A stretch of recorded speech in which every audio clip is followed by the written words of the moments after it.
Mass movement. Mass movement is an example of erosion, and in this case it is driven by gravity.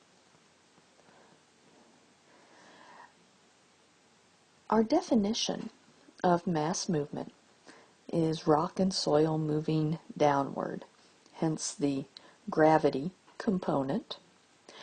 And there's different types of mass movement, basically depending upon how fast it occurs. So our first type is called creep, and as the name implies, this is very slow. As an example, if you see trees where the tree trunks are curved, that is a good indicator that creep has occurred, because the land has changed during the time that the tree has grown. Tree trunks always try to grow straight up. And so a curving trunk implies that the angle of the land has changed over time. So that's an example of creep. Slump is slightly faster than creep.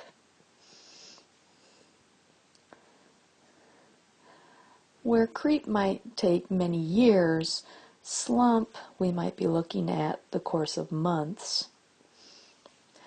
And the most common place to see slump is on roads, where the ground underneath has compressed over time, and so what's on top of the ground suddenly starts falling downward.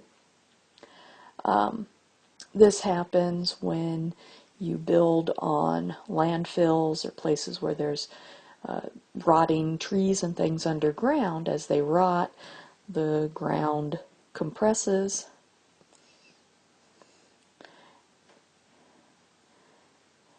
and so the top layer falls.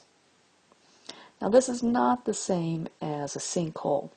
A sinkhole is really a cave where the top of the cave has gotten too thin and breaks through.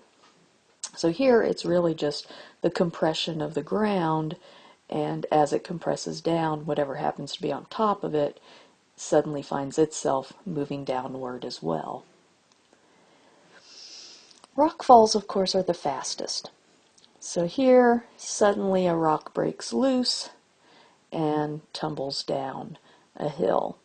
And so this could be the result of all the different forms of mechanical and chemical weathering that weakens the rocks, and they make their way down the hill. This also could be called a landslide. That's an example of a rockfall. So all of these are cases where gravity is pulling rocks or soil downward and causing a form of erosion.